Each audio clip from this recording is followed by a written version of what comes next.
Yeah. Yeah. Afternoon, people. Hope you're well. Another episode of the Diary of Reality. Here we are talking about, inspiring people, empowering people, and providing opportunity to the viewers here, and also, helping whatever kind of, walks you're going through your life now, and bringing powerful people to our podcast. On the left, I've got Prolific. Yes. You already know it is. It's your boy Prolific.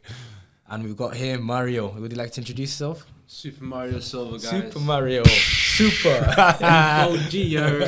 Come on. You already know. Yeah, man. Let's get into it. So, obviously, now we've got Super Mario. We'll call him Super Mario. Yeah. And would like to just tell you a bit about yourself, man. So, 21 years of age. 21. Professional boxer, 5-0, 2 stoppages. Signed to Chris Eubank Jr. Woof. Under the Team Nova Sports. MashaAllah. And looking to go bigger, better places, man, inshallah. Mm-hmm. So let's get into it. So obviously you're 21 now, and that's very kind of obviously it's a young age to be a professional, and having that kind of contract that size and being under like a big person of influence. How was it like? What did you do to get to that kind of stage you're at right now? What did it take? It was based on performances. So off my first fight, I had Amir Khan. MashaAllah, he was there watching, and he gave in a good word to Chris Eubank Jr. about me, and that I'm a very, very good prospect in the making. And then it was my second fight where I came in the ring with someone who was 11 pounds heavier than me. Whoa. And I still took the fight, and I managed to put on a dominating performance to the point where they saw it and they said, listen, we want to take you in and we want to make you a superstar. And that's where it originated from. So did you have that heart in you to become a fighter? I've always been a fighter since day one. Everything I've done, I've always fought for. Come on. Obviously, my father's taught me in life that you don't get nothing without fighting. Yeah. Mm-hmm. So I've always been that person to always get what I want. And then that fight instinct, I've always loved to be in situations, especially fighting, because it's that killer instinct of being a man, isn't it? So I've always been there. Yeah. Mm-hmm. So I've had it since day one. Mm-hmm. Yeah. Obviously, you know what, I find it fascinating, and I want to ask this question to yourself as well, because a couple of weeks ago we had a doctor in here. Oh, the doctor, yeah. And I remember him saying that he must have been like 10 and something just sparked in his head. He wanted to be a doctor, yeah. This is what I want to be. And that's one thing that we discuss it a lot, is that people should find their purpose the earliest they can. So for you, can you tell us how it was like for you? When did you find out, okay, this is it, this is what I'm doing, and how? When that came about, so this was the age of 14, I was up to no good, doing crazy stuff that I can't even imagine to think why I even done them things. And then my mother kicked me out of the home, and I went homeless for a couple of days, and my father found me and took me in. And after he took me in, he spoke to me and he said, do you want to do boxing? I said, yeah. And he made me sign. He got this little piece of paper and he made me sign it and put my signature on it. What age was this? This is my father, How old are you? This was I was 14. Wow. And he made me sign this piece of paper. Contract. It was just literally a piece of paper, no blank writing. paper. Literally no writing, no nothing, just a piece of paper. And he said, just put your signature on it. Yeah. And that means you devote your life to boxing. You're going to take this serious. Just a blank you're going piece to of take paper. it serious. So I said, all right. So I thought, what's this guy on about? Yeah. So I Didn't take it signed it serious. and I thought, I didn't take it serious. And after a bit, he just kept reminding me of it and then kept saying, you know what? Yeah. This is what you need to do. You've signed it. You devote your life to it. And then as much as, because there was a period where I disliked my father for the false reasons. This is when I was up to no good. And all my mates, whenever they wanted to hang out, whenever they wanted to meet me, I would always end up bumping into my father. They said, oh, let's go gym. I'll end up seeing my father at the gym, have awkward conversations. My friends would tell my father where I went. My dad would know exactly where I've been, when I've been. Be like, I can't go nowhere without this guy knowing where I've been. Like, why is he up in my case? Then I thought, if I keep ending up at the same place, as much as I try to get away from it, this is destiny. Yeah. Why am I running away from my destiny? You know what? Then I thought to myself, this is when I turned 15. I said, you know what? Instead of running away from my destiny, I'm just going to keep going. And I'm going to embrace it and take it on. And ever since then, mashallah, it's been flying colours. Alhamdulillah. Alhamdulillah. And also, I believe your father used to fight as well. Yeah, he used to fight. DaSilva, he used to fight super middleweight 6-0. Okay, mashallah. mashallah. So did your father bring you early at the gym, like at the early stages of your life before that? 14. So if we're talking early, I was getting my diapers changed to the gym. I used to be in the pram while he was training, doing skipping. I used to still sleep. That's why I've always been around the energy, so I'm used to it. I feel at home whenever I enter any type of gym because I've always grew up in a gym. So since day one, so since the age of 4. Okay. Lovely. And yeah, tell us about where is your background from originally? So I'm originally Portuguese. Family born in Portugal. Born in Portugal, Lisboa, Almada. And a family originates from Cape Verde. Mother originates from Angola. Yeah. And obviously moved to South Manchester, Old Trafford. And then I stayed in Stretford for a bit, then moved with my father to North Manchester. And now I'm back in South Manchester, where got to represent my people. I represent everyone in Manchester. Everyone knows that I'm the Prince of Manchester. I'd like to touch on a point, obviously, with the being a fighter. Like it's a lot of people dream to be. You know, a lot of people dream to be in a ring where you got a lot of people watching you, supporting you. Like, how was it that kind of first fight you had? Did you have how was the experience of that first fight you went in the ring? Well, my experience from everyone else was kind of different for the pure fact of I used to do drama. And I used to be very good at drama. Even in high school? Yeah. Even from primary school, I used to do drama, do shows and. So you're very comfortable. So I was very comfortable being in front of people, being in front of people and performing in front of people. So I never had an issue with the crowd. And when it came to the actual fighting, my father always told me, "Listen, the person in front of you doesn't like you. They're trying to take your head off. But this isn't a war. This is a one-sided strategic battle." Of a game of chess that you need to play and you need to outsmart them in. You need to be 3 steps ahead. Powerful. So as I fought that, I never felt no pressure. I would always get pressure or feel nervous when I get told I have a fight. But when it comes to actual fight night, there is not a single bone of pressure, nerve in me. Only just excitement.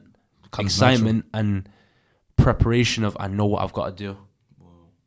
Okay. Wow. So back on the journey, you start doing at 14, and then you start competing. I started competing a year after I was training, so 15, late 15. Yeah, and what sort of competitions do you engage? I did my first skill bouts when I was 15, and then after my first skill bout, they said, "Listen, you're ready. You don't need no more skill bouts." Then I ended up fighting in Liverpool against a Scouse fighter.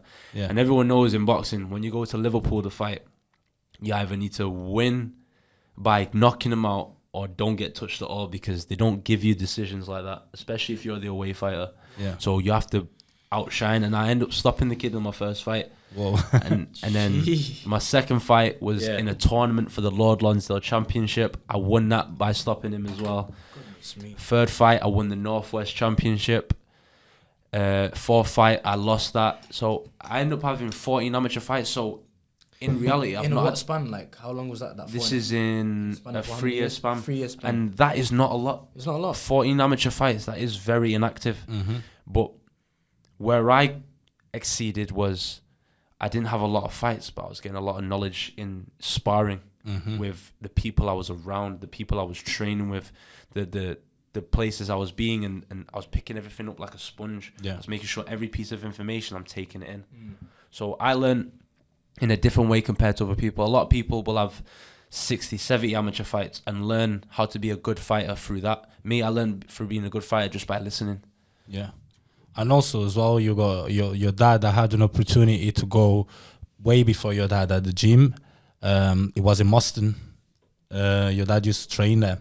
And I remember seeing you as a young lad involved with Zelfas and Lindens and whatnot, and I could tell, I seen you like sparring, and I could tell, you know what, this kid is going to be something special, you know, Jazakallah. And you know, years down the line, I just remember, because I started following, I just remember seeing you on Instagram, your first fight, smashed it. I was like, you know what, this boy has it on him, man. Fair play to you, believed man. in from the start. Fair play, man. Fair play.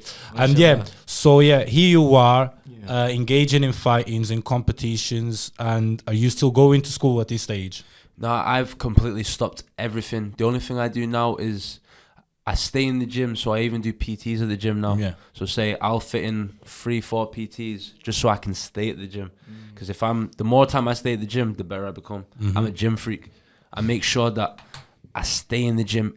I spend more time at the gym than home. Okay. So even my father didn't want me to start working. He wanted me to just focus on boxing, and it makes a difference. Because that's where a lot of fighters will fall off, because they have to prioritize work over boxing. Because sometimes For me, bills get in the way. I don't have to prioritize that. Boxing is my only option. Boxing is plan A and the only plan. Wow. But like, you have that kind of, obviously doing the PT sessions, which is helping you kind of staying in the gym and developing your own kind of craft. You know what I mean? Yeah, and definitely. Some people like when athletes in general, like obviously like when you come from an area or like a broken home or area of like poverty, or you know what I mean, or displaced, sometimes athletes worry about their family, you know what I mean? And we in that kind of position, sometimes we're in a position of like worrying about finances or something like that, or No, because Allah's always looked after me. Every time I've had hardships, especially with financial, out of nowhere, I've had blessings of friends coming over, asking me for help, father helping me, mother helping me, little brother helping me, my best friend Doyle helping me. Everything has always played out in a way that it works for me. So I've been blessed, alhamdulillah. Alhamdulillah. And so I've never really worried about family in that So situation. obviously you had like a family of support to family.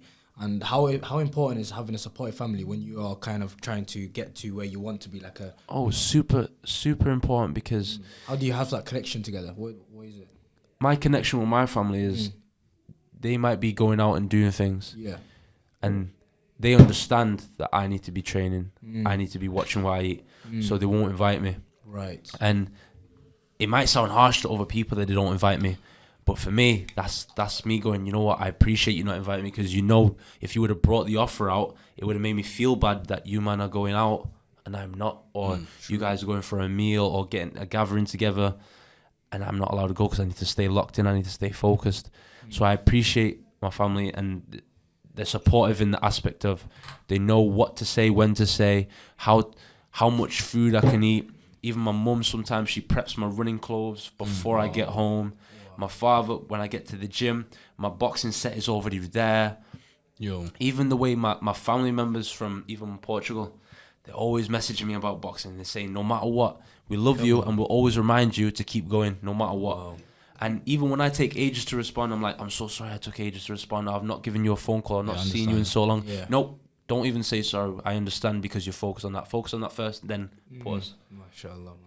That's a good, that's what's so important, of having a solid connection with your family. It's a make or break. It's a make or break. And some people, what they do is that they prioritize their goals in front of their family. They say, I'm going to get that, and not worry about their family. But you kind of had that connection, solid connection with your family, and that kind of, now they're supporting you to get to where you want to be. Yes. Which is important. It is. It's really, really important. Like, I experienced that, but on the other side, like, because obviously I come from sports, and if only I had much support of my family, things could change into another way, another perspective. But also I have another question for you, is in terms of Super Mario staying productive at all times, what kind of mindset, what pushes you, what kind of strategies you have in place? Well, in my head, I've always told myself, since I've made sure that boxing is the only plan, I always think to myself, and it does sound harsh, I always think there is no point me being in this dunya if boxing don't go right. Wow. So everything I do is to make sure boxing goes right. So to other people, that sounds crazy. It sounds a bit insane. What you mean you don't belong in this dunya? You don't need to be it. I said, listen, I tell myself that every morning, to the point where I go, I do want to be there though. So it forces me to do boxing right. And then I look at my little brother, I think, I've got to take him out where he's living. I've got to make sure that he has a good life. My littlest brother, I've got to make sure he's got a good life. My sister, my mum, my dad, I don't want him to go through another cycle of working a 9 to 5 till they're 60. I want him to be able to sit on their dream farm that they want and relax. I want my kids and my kids' kids to think, oh, granddad sorted everything out for us. Yeah. But teaching them morals to still get what they want. And then not only that, the people that look up to me, because I've aspired and it's my dream to change over 4 million people's lives in any way, shape or form. Yeah. And every day I post boxing or I make a video where I'm talking about boxing, there's another person messaging me, oh, you've changed my life. You've stopped me from taking my own life. You've stopped me from taking these drugs or stopping me from being this type of person. I've changed because of you. That inspires me to keep going because this is bigger than boxing. Yeah. So it makes me, that's my drive. You're the people's guy. And obviously we were having a conversation just before the podcast. We were talking there with a council lady, and it was really inspiring to see what you said there. But just touching even people in the community with your father's gym, you're making a lot of impact. What did you mention there? The impact that you made on 3 young fellas. There was, they used 3 young fighters. Before they were fighters, they were naughty kids. They were up to no good. And I obviously knew them through obviously other people because I was in the area, and they know me because I'm their older. And I just told them, listen, just come to the gym, burn some energy out, and then go do whatever you want. They're like, yeah, we'll come to the gym. Let's blast some music. I'm like, yeah, whatever, man. Hallis, just come on. Just come on. And they come to the gym. Yeah. You're like, yo, I can't even go to that motive no more. I'm too tired. Knackered. And then next thing you know, they're like, yo, I felt good the other day. I felt good. You know what? I'm coming back to the gym. I've changed 3 people's lives, and now they've become boxers. I've even stopped people from committing suicide because I had a good friend once upon a time. Unfortunately, he's moved to America now, so we don't really talk because he's off social medias, but God bless him and hope everything's going well for him.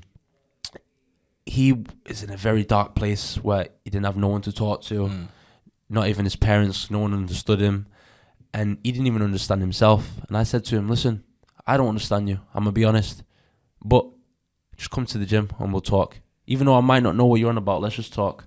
He'll come to the gym, he'll be crying, then we'll do pads. He's punching the pads, he's going all out, letting all his anger out. Next thing you know, he's going, I'm too tired, Mara. I'm like, yeah, just go home.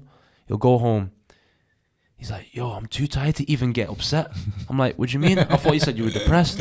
He went, yeah, but I'm too tired to even be upset. I just want to go to sleep. And I wake up and I feel, I want to go to gym again because I felt good.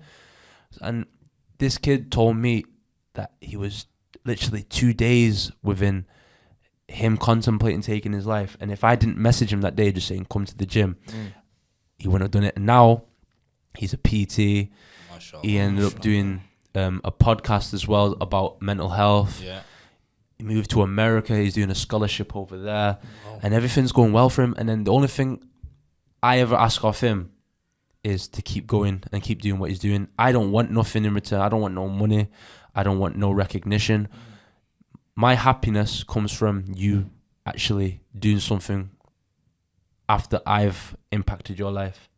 Yeah, it's actually it's rewardful when you're able to come into someone's life and without any expectations of gaining anything back, making an impact on that person's life as well. You know, it's a beautiful thing to do. Because you'd be surprised the amount of people that will be like, "What's the catch? What do you want from me?" And when they when they meet someone that genuinely just wants them to do well and doesn't want nothing in return apart from their success and to see them smile every day, then they start changing how they think because they're like, wow, someone actually really cares about me. And that's all it takes. They just need that one person to show them that bit of love, trust, for them to go, you know what, let me crack on. That's true. So when was it? Last week, there's one of the guys, he does MMA and he lost his fight. We happened to meet at the gym. Yeah, and he lost his fight. And I was like, you know what? I know a couple gyms. He wanted to practice his boxing and his Thai boxing. So I was like, you know what? I'll bring you to All Powers, Brought him to All Powers, arranged with him at 8 in the morning. On the way through, he asked me, yo, why are you doing this for me? Why are you being nice? I'm like, 'cause it's just the way I am, it's in my nature. I'm not doing anything, expecting anything in return, it's just in my nature. I feel like being in a position to help somebody and without even expecting anything in return is the most wonderful thing, It's the most wonderful thing. And that should be something that's normal. But But we're living in a society that's so corrupt that isn't the norm. Yeah. That's rare. The normal is abnormal and the abnormal is normal nowadays. Yeah, bro. I could relate to that. Obviously, like there's been times, you know, like especially when I'm doing the gym content and things whatnot on the social media. One guy messaged me and he said to me like, you know, I want to come to the gym, get to the gym. He's a uni student. Yeah. You know, Chinese brother, and they don't know what to do in the gym, anything. But you know, like me just training with him, I tell him jump on, workout with me, come on the times with me, walk around with me, just like let's do this workout together. Sometimes, it's not just. Sometimes people want someone that will hold them accountable. Your father holding you accountable for your actions. Made you sound like people when you were 14. You know, you made someone hold accountable for his actions. You know, he lost a fight, but you said, you know what, that's not the end. You took him to a gym, so you showed him another way. And some people need that person that opens that path for them, that shows them there's a second chance, there's an opportunity there. You know what I mean? To add on to what you said, it just goes to see, like, say, how did you end up here? Exactly. Through your mother. Exactly. How did you grow up? Through your mother and father feeding you, giving you shelter, giving you a roof over your head. So from day one, we've always been supported. We've always needed help. Yeah, exactly. So relying on them. Everyone in this world, you can't be successful. You can't make it to where you want to make it without being helped. No, exactly. You cannot do you it have by to accept yourself. it as well. The help. Yeah. Sometimes some people don't even accept it. They say some people no, say, I want to do it by myself. Yeah, they don't understand. You do need someone because when you've always needed someone. You know what I mean? Even the boss has their own employees. Yes. Without the employees, he will never be a boss. You never make money. Yeah, that's the way it is. That's the way it is. Yeah. So that's it. That's how you stay productive. And what's your ambition right now? My ambitions, your wildest dreams right now. I've got a dream. I've got a dream that's turned into a goal. Yeah. And then I've got a big dream. So my dream that's turned into a goal is to become the first Portuguese Muslim black fighter to ever become a world champion in history. Wow. Inshallah. And there was one day in 1924, a fighter called Santa Camarão who fought for the heavyweight championship of the world and got knocked out in the 10th round. That was the last time a Portuguese fighter has ever fought for the world championship in boxing. 1924. 1924. Was he black or white? He was a Caucasian man. Yes. Caucasian, yeah. There's never been a Portuguese fighter since then. Yes, there's been fighters that have won intercontinental champions like Uslima. Yeah. Shout out to him. There's been fighters that have won European belts, Central Area belts, but there's never singly been one fighter from Portugal born to become a world champion in boxing. And that's a wild you'll get there. And the reason why I want to do this is not for myself. For your people. It's not just to make a legacy to go in the Hall of Fame. It's to open all the people, open their eyes back home. Because in Portugal, all you see is football. If they're not playing football, they're working. Because that's all they see. They only think about Ronaldo, Nani. They only think about football. Yeah. Now, if someone comes in the scene and becomes a world champion in boxing, who's Portuguese, they're gonna think, "Wow, so we can do more than just play football. We can box." Wait, no, it's not just that. You can do whatever you want. Yeah. So I want to show the people back home, but first I want to show the people in Manchester, and show the people in the UK, then show every single person in Portugal, then to the whole world that I'm only human. Yeah. I've got 2 arms, 2 legs, 2 eyes. I drink water. I breathe the same air you breathe. If I can do it just by focusing, you can do it. Yeah. And don't dream small. Dream as big as you can. Yeah, you need to dream big. If you need to feel uncomfortable by telling your dreams to other people. And then on top of that, this is where my slogan comes. Go on. Come on. The poet. Go on. D4G. That's where I come. First, it was just a slogan that I'd say to myself, and D4G means destined for greatness. Okay. And it got to a point where I thought, you know what? It's not just me. This is bigger than me. This is bigger than boxing. Everyone in this world is destined for greatness. Yeah. You just need to think like that. You need to have the law of attraction, the law of reaping and sowing in your mind to become destined for greatness. And everyone can do it. And then, like you said, some people just need that nudge, that accountability. Yeah. So when I have a big enough voice, a big enough platform, and I tell all these people that they are destined for greatness, they are part of D4G. Now you're going to see a lot more successful people in the world, and people living their best life, living their dreams. And my ultimate dream is to obviously change 4 million people's lives in any way, shape, or form. Wow.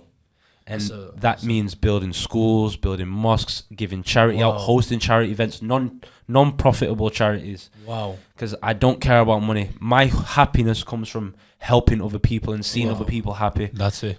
this is what the podcast is about, and this is what we're about as well. We have our own non-profit as well. We want to empower and like people. And we're starting with what? We're starting with migrants, aren't we? Yeah, migrants help I mean? or working Let's with talk about that, asylums. So basically, me, myself, and Ryan, we're the founders of Eaters Empowerment. So it's a CIC company. It's a company, community interest company.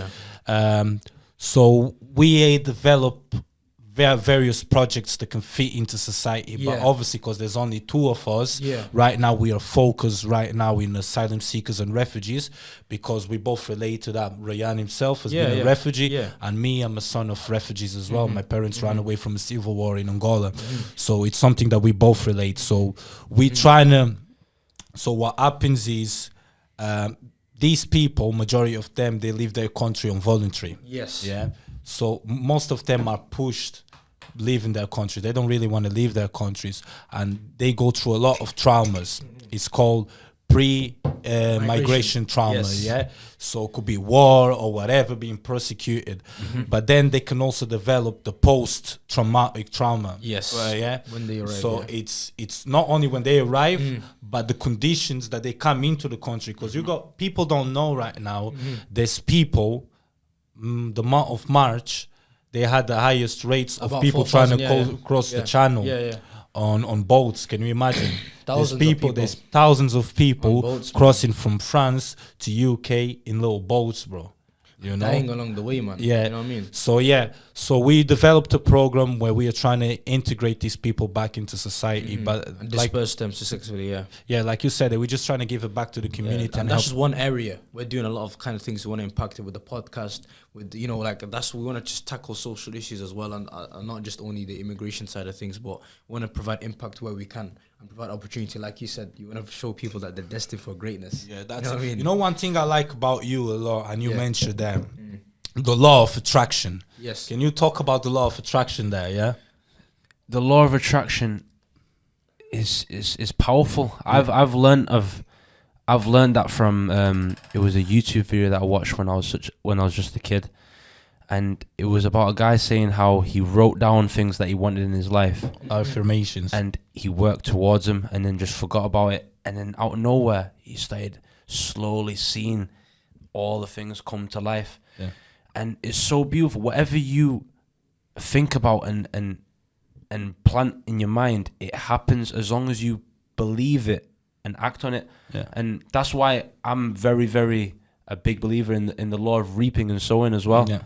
Whatever idea is, it goes down to say, if you want a tree, you need to plant the seed. You give it water, you give it sunlight. The scientific way and the science behind it has no other option but to grow. Exactly. So the seed is the idea. Go on. The soil is your mind. You give it water, which is belief. You give it sunlight, which is action. It has no other choice but to happen, to manifest for you to get. Supermario feel, man. It's amazing. If you just train your mind to do this, you're gonna see your life change, man. And then you're gonna thank God for being able to actually experience these ways of thinking. Everyone doesn't understand. They're in hardships, yes. Think outside the box. Exactly. Stop thinking in the fishbowl. Don't dictate for your environment that you grow up in. It's one of the things that I rate a lot, that you do a lot, and fighters do it a lot, but especially because I follow you, and throughout your wins, and I'm a big believer of the law of attraction as well. And the words that you project into the universe, like you've been projecting that you was going to be a pro fighter, and here you are, you're a pro fighter.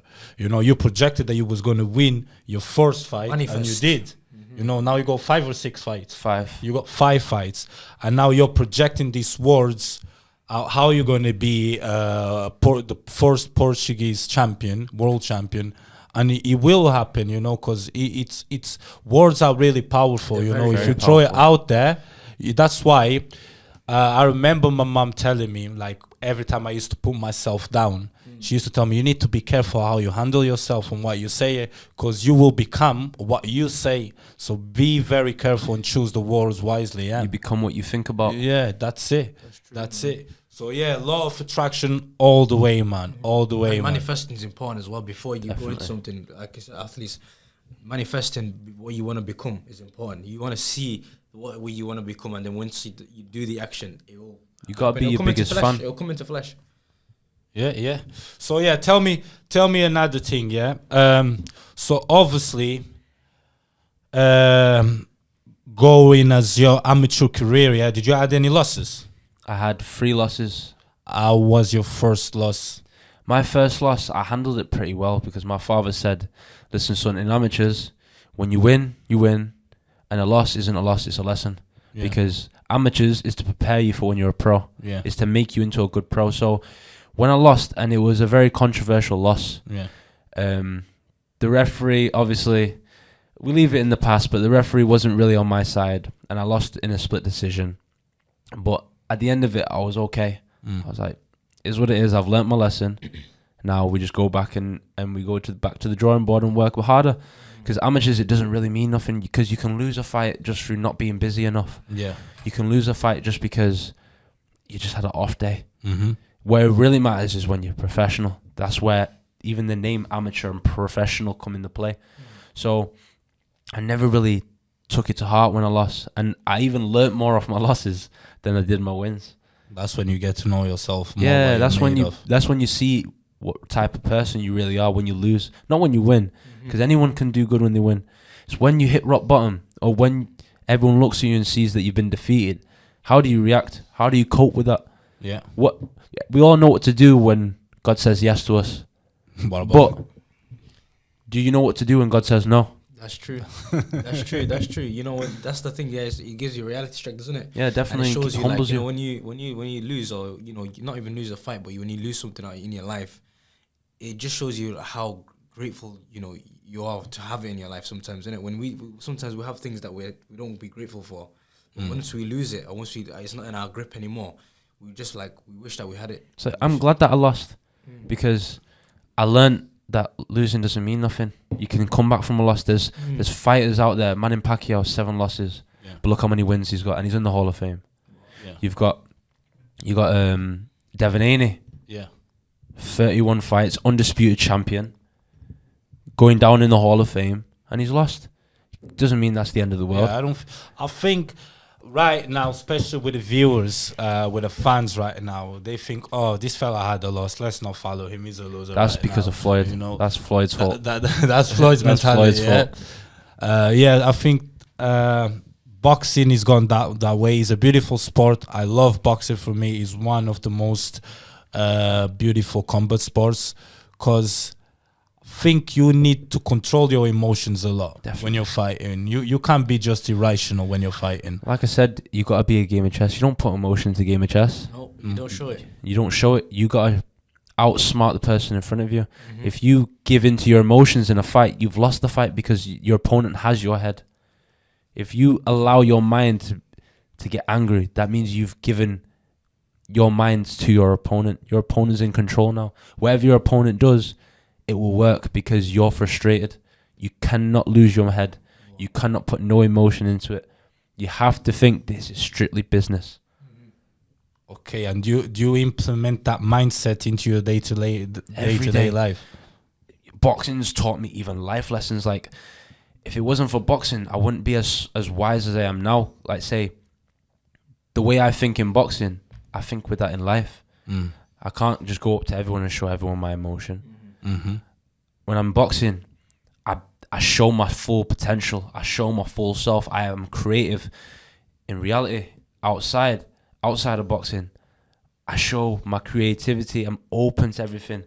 I'm willing to take chances, take opportunities to get to where I want to the interactions with people. I make sure that I'm always humble. I make sure that I'm always grateful for having the conversation with them. I make sure that I show them my true self. I'm genuine with them because I'm genuine to myself when I box. Okay, one thing that I really liked is what you said to the lady out there motivating her to go to the gym. Yeah, you said something like, regardless of how I'm feeling, I'm still gonna go to the gym. Yeah, I said to it like, you get up and you go to work regardless how you feel in it, because you know you have to pay the bills. Yes. You have to do this. Exactly. Whether you have children, family that you need to support and feed.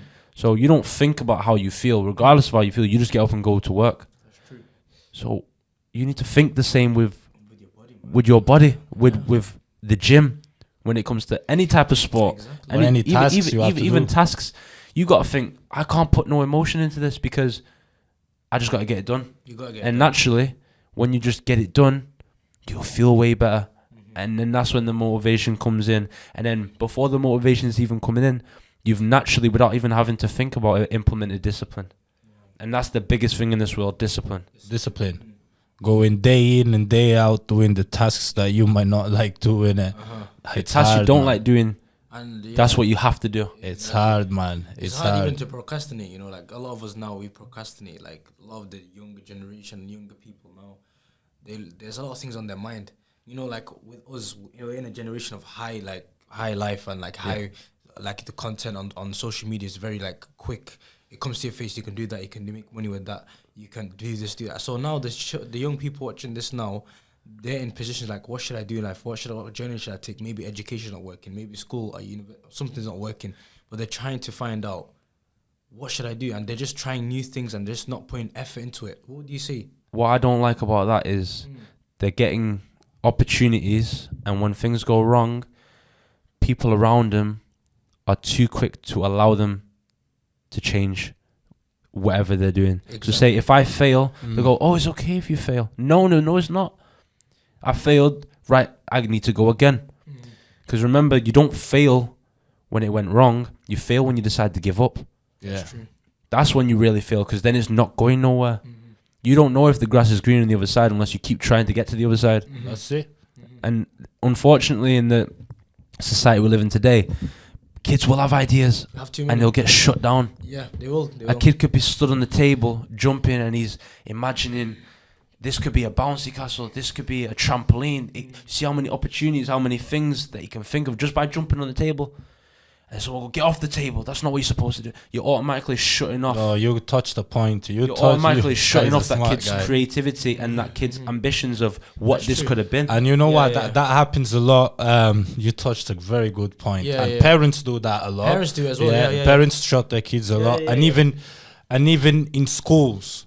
In school, let's say the teacher is on a board, blah blah blah blah blah blah blah. Do you know this? And Yeah, you go, yeah. You put your you're hand up. feeling Yeah, yeah, confident. yeah, yeah, Okay, yeah, I yeah. know this. Yeah, I know this. You get it wrong. You get it wrong. Everybody starts laughing. Even the teacher starts laughing. Yeah. You know. Oh, you Then don't pay attention. next time she asks another question, and you have an insight. Should I go or should I not? Should I go or should I not? Yeah. And then you hesitate, and then next man says it. And you're Yeah. like, I And should've he's said right. it. He says the same thing that you was about to say it. Oh. You know. And you are like, oh, I should have said it, because what? You be shut down already by the teacher Exactly. and by the Students. your colleagues as well. Like, it's okay to get it wrong as long as you keep trying it. You know. I remember in school with my form teacher. I'm not going to say his name because obviously I'm not trying to bait him out like that, Don't because do it. I do have a lot of resentment from him. I forgive him for what he said because I've proved him wrong already. Yeah. Come on. And I remember he was going around asking everyone, what do you want to do as a profession? He was asking everyone. Some people are saying, I don't know. Some people are saying football. Some people are saying it. And then he comes to me. I said, I want to be someone that people look up to, and I want and change and become better off of. And I want to be a professional boxer. I want to be someone like a world champion. And his response to me was, think realistically. What? Damn. Think realistically. And I looked at him and I thought, I hate that. I put my head down, and luckily enough, I didn't get shut off because my brain refused to accept that. Refuse to accept it. Refused it. Define you. And ever since that day, I thought, you're gonna be my motivation. Whenever I'm doing things and I don't have my motivation, I'm going to, like you said, you need to think back to your purpose. I will think back to that day that I was sat in that classroom and you made me upset when you said think realistically, and I will bring that on top of my head, and I think, if I don't do this right now, you're right. I've got to prove you wrong. And that drives me. Yeah. And so most of the people, like you said, that statement is very powerful. Someone saying it. Not only teachers say that, parents say that too. Parents. Be realistic, man. like you They say that. You know what it is? I know in my language, and you probably know in Portuguese, yeah? You know, what do you say in Portuguese? Wake up, Wait, acorda say pra vida, pá. Say in Portuguese. Acorda pra vida. You know what I mean? Like, you think football is gonna pay bills? I'm telling you, parents will do that to you. Even when I came to podcast, but I said, I'll be taking my laptop. I'm gonna go do my. What you doing? It doesn't pay you. What you doing? I'm going to do a podcast. Yeah. Like, what you doing podcast? What you doing for? You record it. I have friends like that where they've said they wanted to be like a musician and that. Like I've got friends that wanted to be like a musician, and they'll tell their parents, "I'm doing music." Like, is music gonna pay the bills? Exactly. I'm like, realistic. What are you rapping for? And they're like, go school. I'm like, come on, you can't just. Okay, you can be like, all right, son, just make sure you do this as well, so you're paying the bill. Like, you can always change the way you word things so it pushes them. But nah, I was watching something yesterday. Times, I was watching something yesterday, a bit of Tate, yeah. I was watching, and he said something. You need to understand that your parents, they're living in a different timeline. They're living in a different time zone. And sometimes that is this big issue because most of the times parents may not know their kid is maybe destined, like you said, for greatness, or they have potential in it, but they don't let him grow in that potential because you got schools shutting them down. Who are they gonna rely to when they go back home? They're gonna be like, you know what? Maybe my teacher shut me down. Maybe when if I go home, my mom might make me happy a bit, and like, you know what? She might accept what I want to do. Then they go to back home after school or after whatever, and the mom says, or the dad says, yeah, you don't do this. Keep going to school. Keep doing that. Keep doing that. And so like they're getting shot from every corner. And what they're gonna do? Yeah. They're just gonna erupt. Why. And once they erupt, then they're gonna go to bad things and meet bad people and go into bad things and because you block them from every corner. That's why, especially in this world that we're living in now, people are looking for validation left, right, center, from parents, from school, from friends. Validation, when they should be looking at their own validation. They should go sit down at home and think, what do I want? And then if you believe you can do it, and there's also one more person that thinks you can do it, and you can't see him, you can't hear him, but you know he's there. Why don't you speak to him? Because he's the one that wants what you want, because it's good for you. Trust me. As long as it's halal. Exactly. I think the thing is, the hardest thing you can do is not ask tough questions, but is answering those questions with honesty. Exactly. Be honest, man. That's the hardest thing, yeah. I'm going back to the point where you said it about the teacher. For me, it was an ex. Yeah, this girl, yeah. She left, man, yeah. This girl. She told me, look at yourself, you need to sort your life out. Yo, what have you got to provide? Exes, man. Oh, and I remember, you know what? I'm not going to do it to get some validation from yourself, but I'm going to use you as a push, those words, and obviously I was down at the time, yeah? You're down. Obviously I was down, yeah? But yeah, I look back, every time I see myself going outskirts, man, I just look and I remember those words as you said there, because, yeah. It's like you said, you gotta find your purpose in it. You gotta find your purpose. And you know what, like, you shouldn't expect validation from anyone. When you reach that age as well, I know maybe when you're young, you do feel like, sometimes that validation, like when you have a little girl, oh, mom, do I look good in this dress or something like that, but when you grow older and you hit that age where you can think for yourself, you gotta say, listen, no one's gonna rely on, I don't need to rely on anyone. The thing is, got myself to prove. You shouldn't look at validation. You shouldn't want validation. You shouldn't, because validation makes you relax. Makes you take your foot off the gas. Yeah. That's not what you're supposed to do. You should always be hungry to do better, be more, aspire to be better. Everything. Exactly. The moment you get validation, like say if someone come up to me and going, well done, you got signed to Chris Eubank, I'm proud of you. If I was to relax off of that validation, I would fall off just as fast as I got up. Wow. Yeah. But I don't, as soon as people tell me that, I take it with a pinch of salt. I'm just like, yeah. But in my head, I'm thinking, no. Because now I got to perform even better. I've got to make sure that I maintain this performance. Yeah, of course, you gotta draw another line so you can cross over. Keep setting yourself goals. Yeah, that's it. Procrastination is important, and like a lot of people putting off tasks now is like you're not gonna have a chance to do it when you're older. Like you said, if you're 30 and you just relaxed on that, you'll be like, I had this big opportunity now, and then 9 years down the line, you'll be like. But yet again, it's never too late to do anything. It's never too late because everyone is destined for greatness. You have that's the it. chance now. That's it. You know What people need to understand is the time is now. Time is now. Yeah, Man. they say that the best time to plant a tree was 30 years ago, but the second best time is today. You know, so time is now. People tend to think, I'll do it tomorrow. Or I'll do it the day after. Man, tomorrow ain't promise. You're here today and you're gone today, man. We're so vulnerable as human beings. You know what I mean? Don't be afraid of like, bro. Like when I'm posting when I'm doing anything online, I'm not here to seek validation. I'm not here to kind of get even if there's no comment or nothing like that. There, I'm not even like bothered about it because I'm like, you know what? I'll go back into that videos I've been posting. I'll be going back to that channel or the podcast channel. I'll be going back to it with my children. I'll be like, you know what? Listen, this is your father.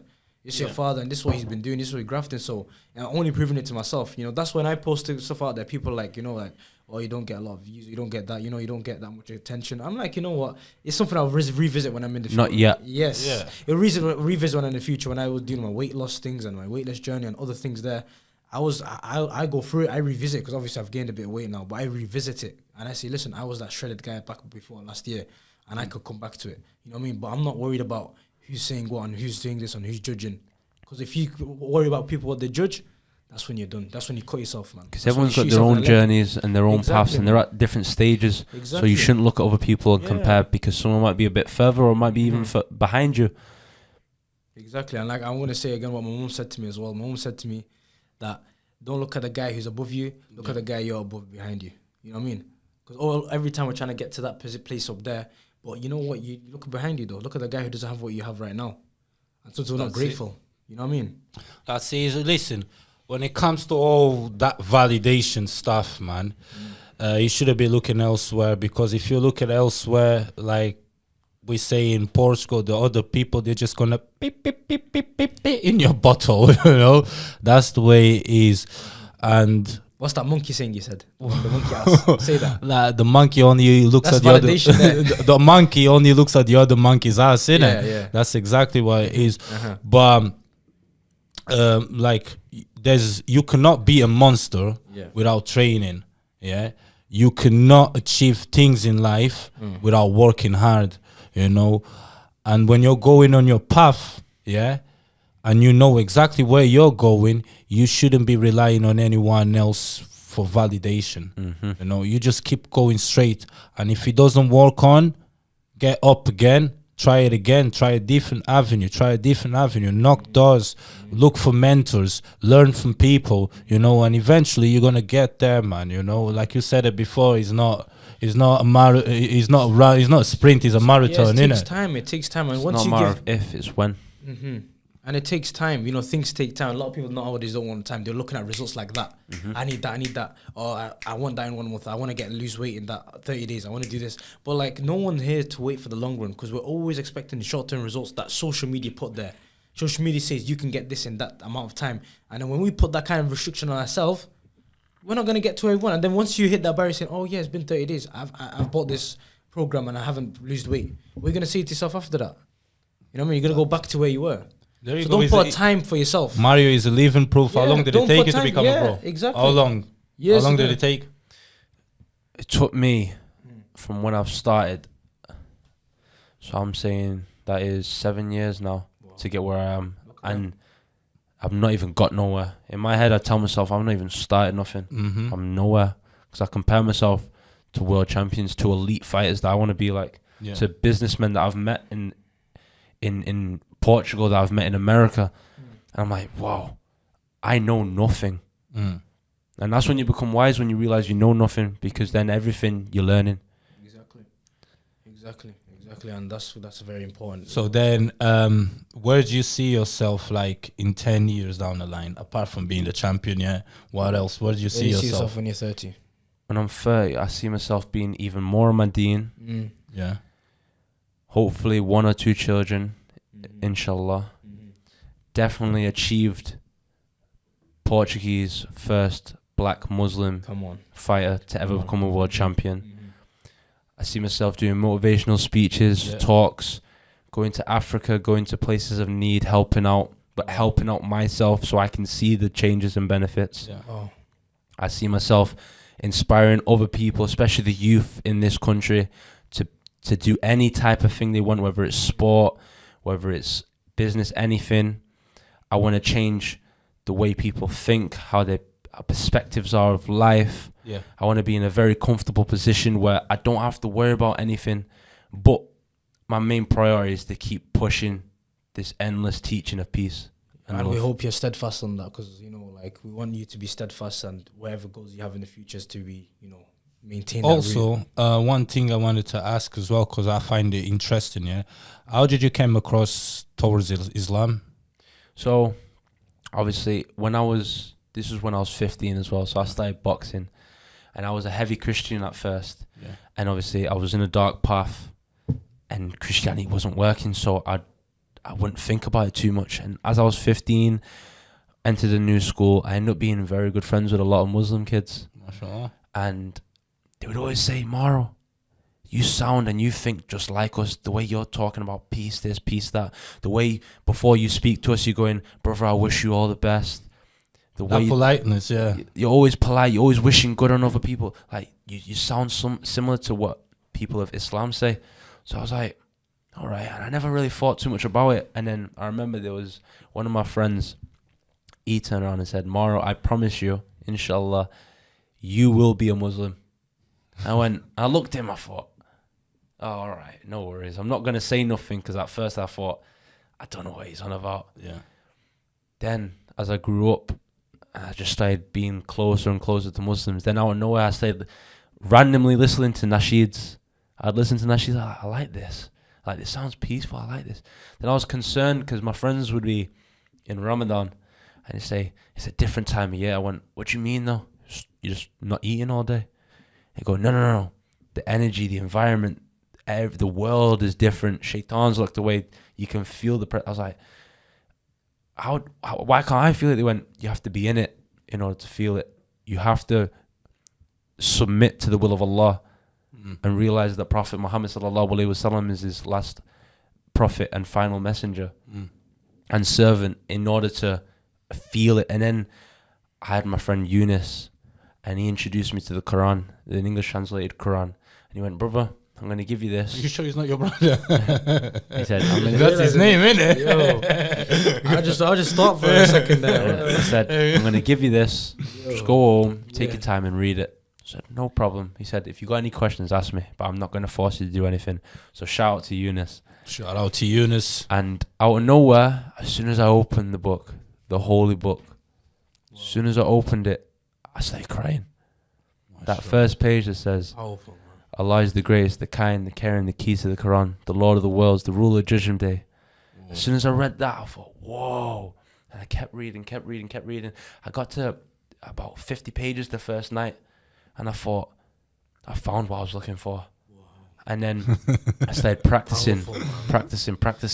Then I realized it was making my boxing even better, because I was disciplined, and I wasn't, because I used to be stuck up. I used to think no one can touch me in boxing, because this is mine. It's my sport. I'm going to show people how to do it.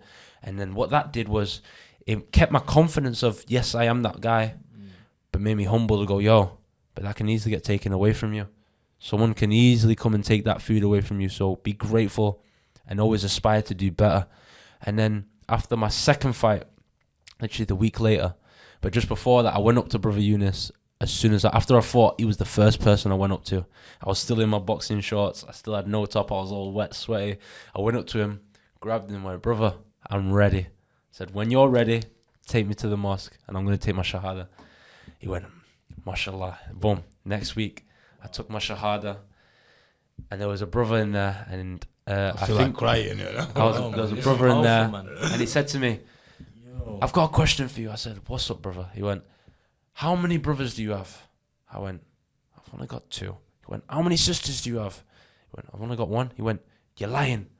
I looked at him. I went, what do you mean I'm lying? I went, I just told you. He went, no, you have 2 billion of us. He went, we are your family. He went, the moment you step out of here, you're going to feel Allah's blessings. And I went, okay, so obviously I understood what he meant, Allah's blessings. But I kind of overlooked what he said because I thought, yeah, he's just saying because he's happy. The moment I stepped out of the mosque, turned on my phone, I get a message from Napa, who's good friends and works with Chris Eubank Jr. saying they want to sign you. The moment I walked out the mosque, Wow. Allahu Akbar. As soon as that happened, I thought, wow. I can feel it. You know, I'm here. I'm getting goosebumps. Yeah, now me just thinking too. about it. It's beautiful, man. That's. Oh, no, Allah walks speechless, in man. mysterious way, bro. Allah walks in mysterious ways. Mysterious ways, You man. know, and Mysterious ways, man. bro, That's a beautiful story, man. It's powerful. powerful, It's bro. powerful, man. You know, like, And then wow, even- that's powerful, man. And even like say in Ramadan, the That's first Ramadan I had last year, Wow. they asked me after I took my shahada, would you like to change your name? And I said to myself, you know what, I'm gonna stick with my name because I want my relationship with Allah to be personal. I don't want to put it out there and just do it for publicity. It's internal for me. And obviously people call me Mario because Super Mario, but my real name is Mauro. Mauro. Oh, that's Portuguese. Yeah, Mauro. so during Ramadan, I've never done this in my life before. But randomly, I decided to research my name. Mauro, Mauro. It's an Islamic name. So I searched it up. In Spanish and Italian, it means amor. So then I thought, what does amor mean? So I searched up what is the meaning of amor, and there's two meanings. Amor is the Arabs that took over Portugal Yes. and Spain. And it's a type of North African colony of Muslims, and also amor means. So your name was Islamic before you. and also Mashallah. amor means Yo. a baby that belongs to the faith of Islam. Wow. Whoa, mashallah. That's So- already, bro. That's already. It was The moment I written, found, bro. I started It crying. was written, man. And Yeah, then, amor. and then even like say my bro. little sister's name.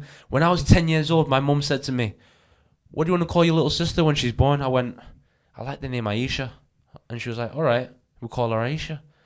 And then as I've gone into Islam, I thought, I just gave my sister a big name. Yeah, things happen. I thought, wow, this is already destined, and this is greatness. This is why I say everyone is destined for greatness. D4G. D4G. This is You gonna know go what? on forever. Allah subhanahu wa ta'ala has chosen you, man. Chosen you, He bro. chosen you, Allah bro. chosen He you. man. chosen And I'm you. thankful, man. You know, he Alhamdulillah. chosen you. Alhamdulillah. You know, bro, how was it?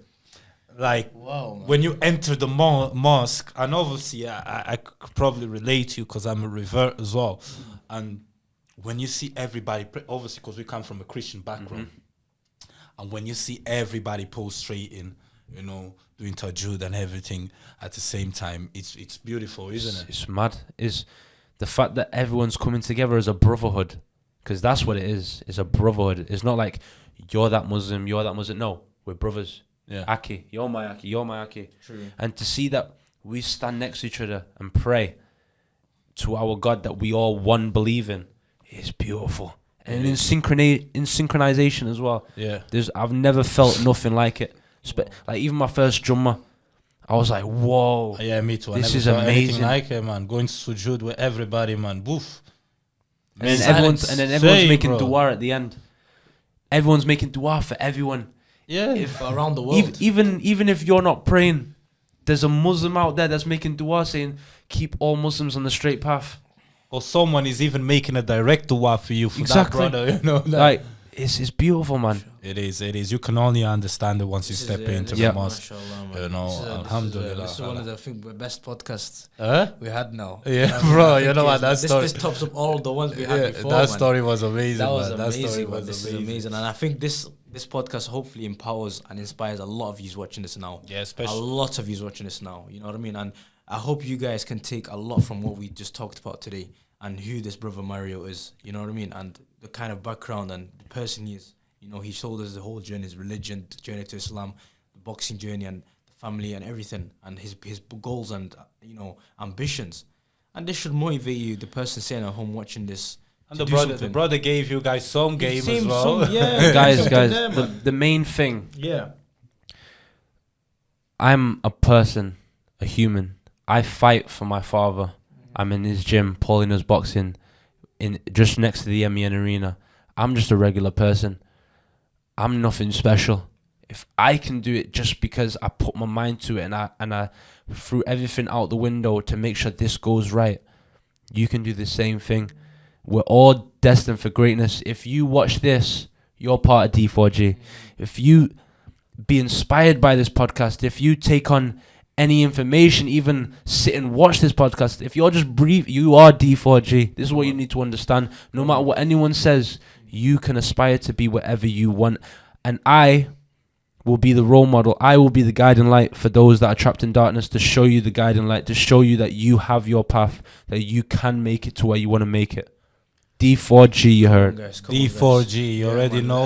As the brother said out there, yeah, the best way to predict your future is to create one. Lovely. Yeah, I hope you guys enjoy this podcast. Hope you enjoyed it, man. Thank you, guys. Make sure you guys go and follow Super Mario on the gram. Mario, come on, we're gonna be tagging him right there. We're gonna visit the gym, man. We need to visit the gym, you know. We need to vlog in the gym. This guy is fire. Gym is local in Manchester. Came with smoke, man. Fire in the belief. Listen, guys, if you're wondering where the gym is, we're literally just based right behind the MEN Arena. Pauline.